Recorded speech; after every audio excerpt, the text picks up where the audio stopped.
So we'll look at the time evolution operator in this section. So here what we will do is to see how the state of the system evolves in time. Okay. So suppose that at t equal to t0, the state of the system is represented by the ket alpha t0, and say at t, the state of the system is represented by the ket alpha t0 semicolon. Okay. Of course, I can expect t is greater than 0. Alright. So the time evolution operator takes the state of the system alpha t0 to alpha t0t. So I'll formally write it down. Alpha t0 semicolon t, which is equal to u t t0 into alpha t. Okay. So this is time evolution operator.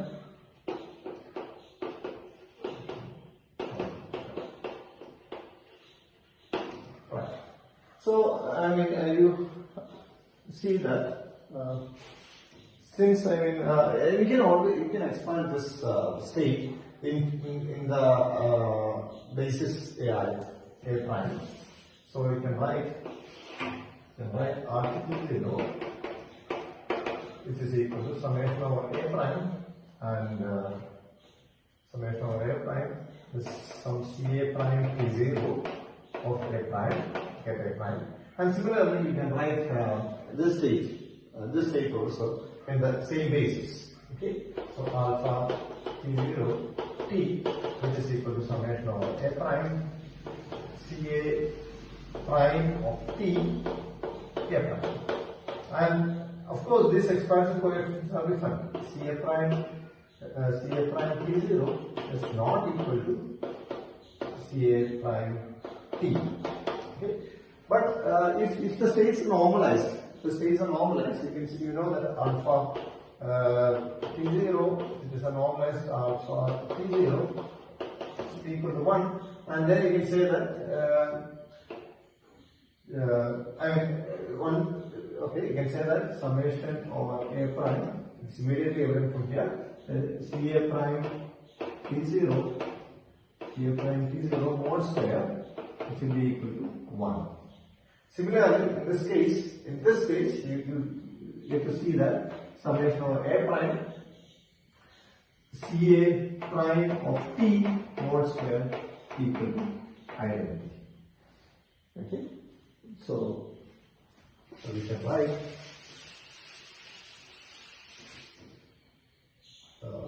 summation over A prime CA prime t0 mod square is equal to summation over A prime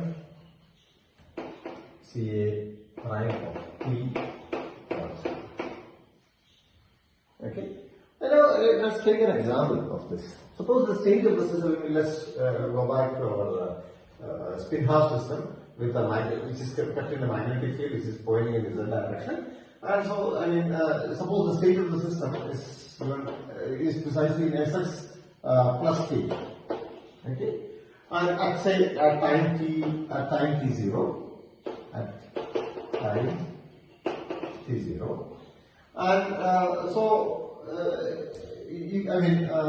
and at a later time, say t, because the spin presses, so you can write the state alpha. First I write the state alpha t0, which is equal to Sx plus, and at a later time alpha t0 t, the state of the system. Here of course you expand. The expansion, the function here will be 1. So, but in this context, because the spin process, you have some CA prime, C plus. I just write C plus Sx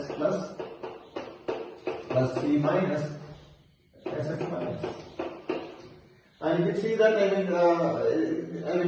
initially for t equal to 0, the coefficient was just 1, but it has changed now.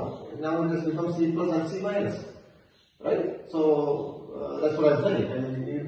Each coefficient, but when you sum it out, it has here you know that it is going to be C plus square plus C minus mod square, that is going to be 1.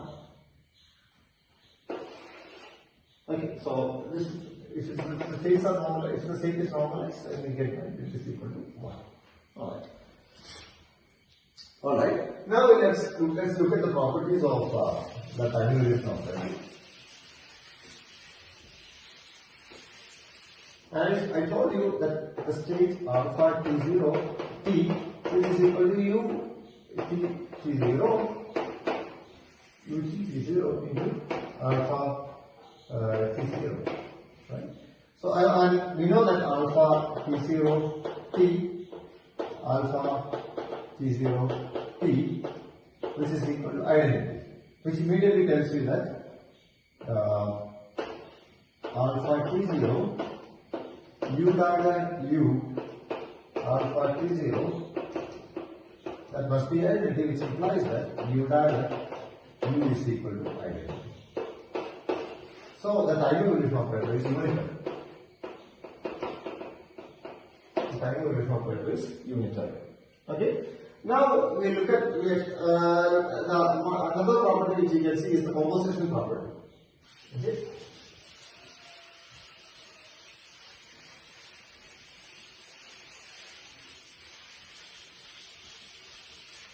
We expect that this property is valid. I mean, you have say t1 t0 into u t2 t1.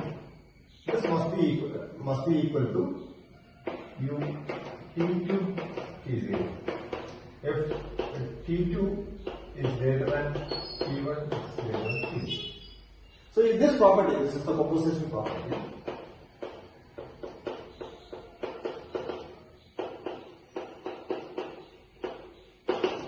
It's the composition property of the time variation property.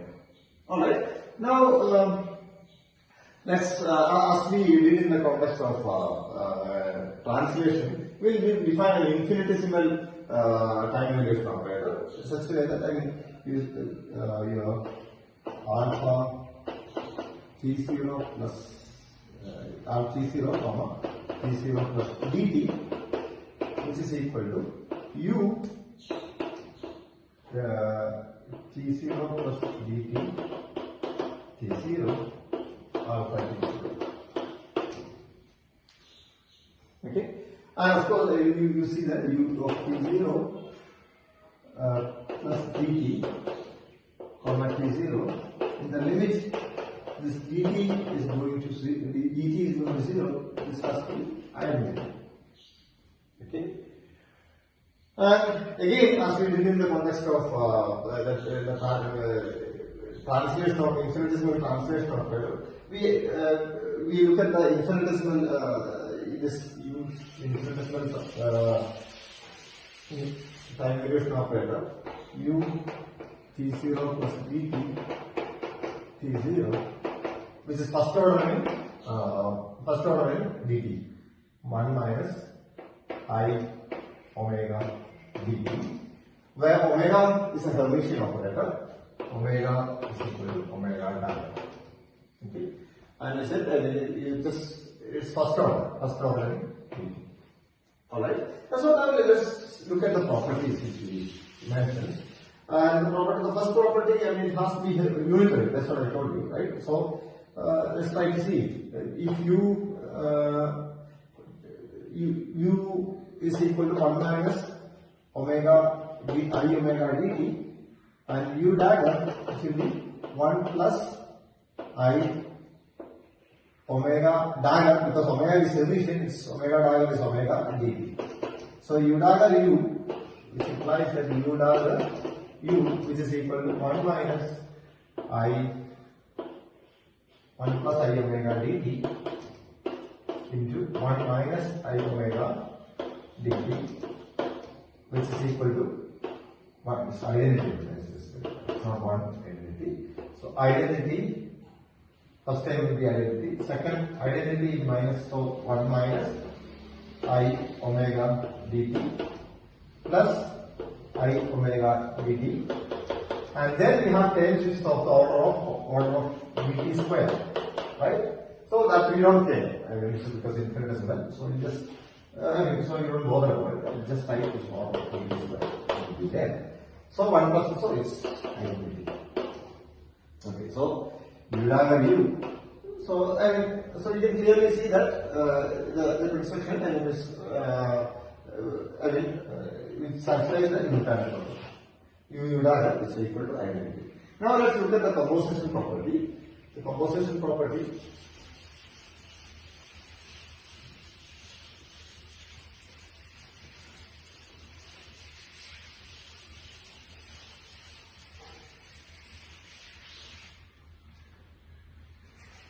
Okay, so we take u of u t0 plus bt1 t0 into u of t0 plus bt1 plus bt2 comma right t0 plus bt1.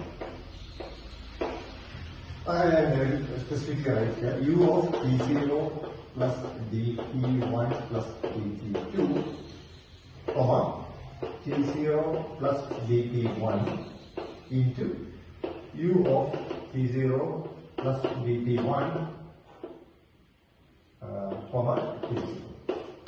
I mean, from the composition property, you know that what it is. It is going to be U of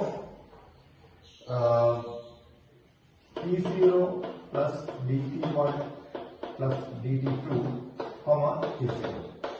Right? This is you should get it like this. So let's try to do it. So what is u of T0 plus dt1? So this thing is nothing but 1 minus I omega dt1. Right? And well, this is going to be 1 minus I omega dt2. Right? So when you multiply that, what do you get? 1 identity. Always say 1, so identity. So identity minus I omega dt1 plus dt2 plus of the order of dt, I said dt1, dt2, there is no second order terms. Order of dt square. So what is this? This is basically u of t0 plus dt1 plus dt2. Okay, so this composition, we can immediately see that the composition property is valid. Okay. Now let's look at what this omega is. Okay, let me just try to figure out how this omega is related to anything. Okay, so you see that 1 minus I omega dt, which is the u of t0 plus dt t0. Clearly, this identity which is dimensionless, right? So if it is dimensionless, this quantity together, this must be dimensionless, but omega is so omega must have dimensions of inverse time, okay, or inverse time, or it should have dimensions of frequency, right? You should have dimensions of frequency. Omega must have dimensions of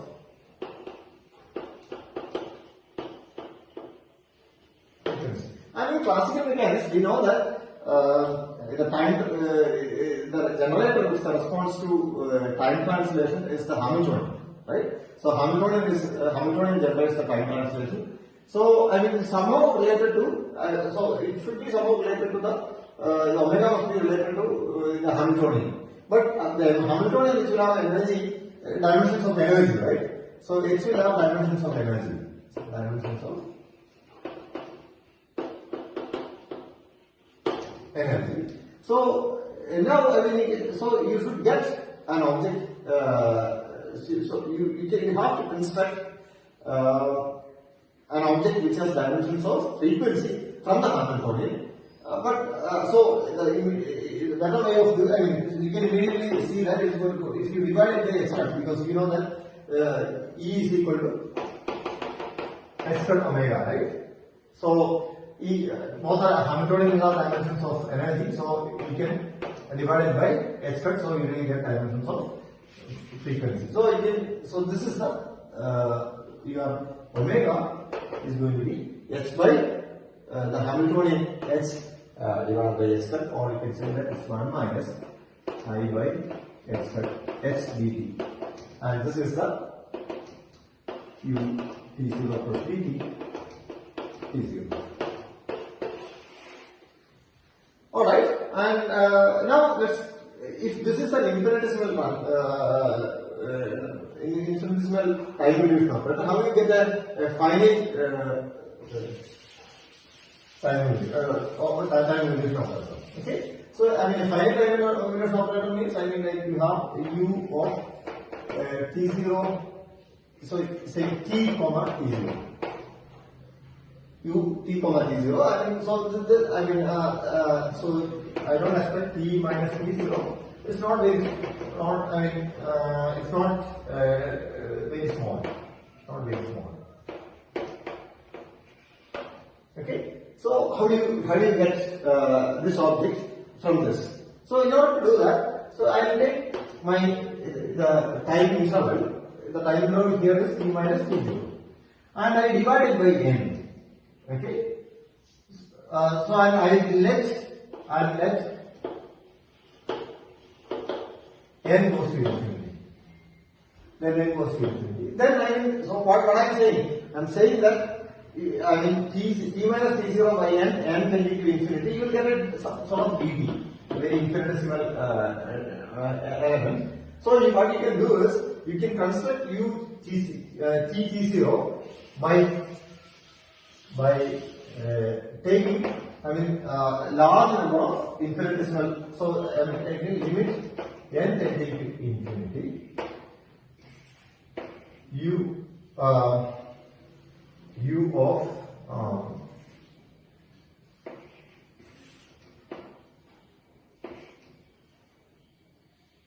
okay. So what I'll do this. So what I'm saying is, I mean, so for an infinitesimal transaction, you have this. So in our case, it will be, I mean, your dt is nothing but ut is nothing but t minus t0 divided by n, right? And of course, this n is quite large. All right. So if you wanted to construct this, you take 1 minus I by h squared. Yes, instead of dt, you have t minus t0 by n. Then, how many times you have to do this? N times. And finally, you take limit n tending to infinity. Okay? So, 1 minus I by h squared h into t minus t0 by n always. But, you know that 1 minus x by n all raised to n limit n tending to infinity is nothing but e raised to minus x. Okay, so if this is the case, you will get your finite t0 is equal to e raised to minus I by x gets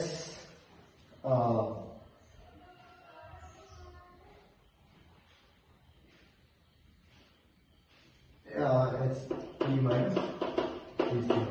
Okay, so this is the your finite time and time evolution operator. It's t minus t0. All right. Now what we are going to do is to obtain the Schrodinger equation. So I think this is clear to you, right? I mean, because I told you limit n tending to infinity. What is x here? X is nothing but minus I by h squared, I by h squared h into t minus t0. I mean, that's your x. So that's why you got your utt0 is e raised to minus I by h squared h into t minus t0. Alright. So now let's look at the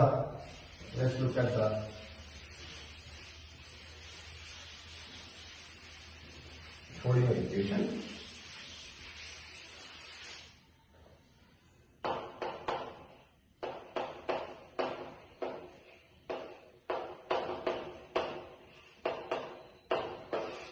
Okay. And you look at the composition property of the time evolution operator, and you can see that u t is 0 and u of t plus dt comma t. What is this object? This object is going to be u t dt t plus dt comma t0. Right, from the composition property. Now, you know what this is, right? U t plus dt, t is nothing but 1 minus omega, and we know that it's I by x dt, right? 1 minus I by x into x dt, which u of t is 0, which is equal to u t plus dt, comma t0. Now, what you do is, you take this guy, the first term to the right. So what you get is minus I by x cut s dt, which is s dt into, of course, into u t comma t0, which is equal to u of t plus dt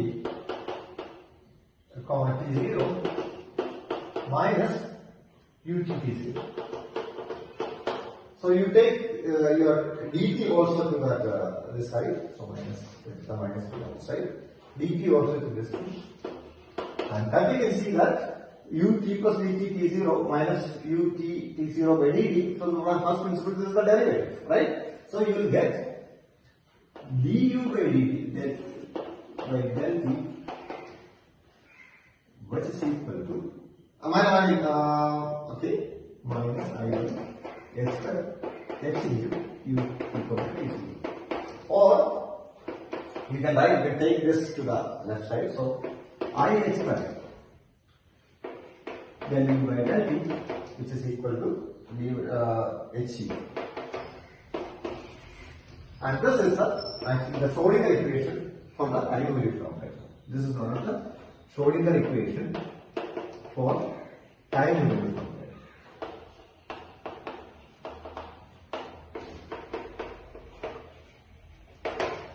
Schrodinger equation for time evolution operator. Alright. Now we write it here. So we try to get the time evolution for a state. Okay, so what I have written that I expect del by del t of u t t0, which is equal to h u t comma t. Now these are operators. You operate it on the state alpha, both the left and right side. You operate it on alpha t0. Of course, the alpha t0 is t independent. It is independent of t. So you will get I expect del by del t of u t t0 alpha t0. Okay, because it's independent of time. It doesn't matter. You can write it like this. And h u t t0 alpha t0. And this, you know, that is h alpha t0 t. Right? Similarly here, this I expect del by del t of alpha t0 t. Okay, so I'll write it explicitly here. I expect del by del t alpha t0 t, which is equal to h alpha t0 t. This is the Schrodinger equation for state. It tells you how the state evolves in time. Okay. Now we are in a position to find out how we get the solutions for the time evolution operator that we will do in the next class.